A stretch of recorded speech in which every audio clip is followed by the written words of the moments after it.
அஸ்ஸலாமு அலைக்கும் பாவா. எங்கள் வீட்டில் பார்த்தீங்கன்னா இன்றைக்கி சகர் சாப்பாடு. இன்றைக்கி என்ன சகர் சாப்பாடுன்னு பார்த்தீங்கன்னா குஜிகா, வெள்ளை குஜிகா. அப்புறம் பார்த்தீங்கன்னா சிக்கனு கிரேவி நல்ல பெப்பர் சிக்கன்லாம் போட்டு. அப்புறம் பார்த்தீங்கன்னா சிக்கு பை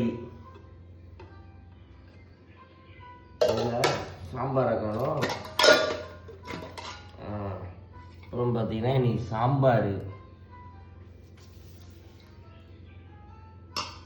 இதுதான் பாவா எங்கள் வீட்டில் இன்னைக்கு சகர் சாப்பாடு. இதை சாப்பிட்டு தான் இன்னைக்கு நோன்பு வைக்க போகிறோம். அரை தூக்கத்தில் இருக்கேன். மணி கரெக்டாக இப்போ பார்த்தீங்கன்னா 4:30 ஆகுது. இன்னைக்கு எப்படி இருக்குன்னு பார்க்கலாம்.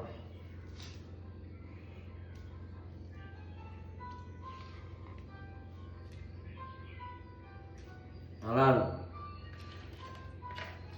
சிக்கன் 65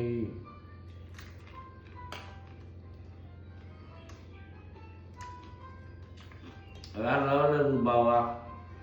இதை சாப்பிட்டு தான் இன்னைக்கு நான் நோன்பு வைக்க போகிறேன் பாவா.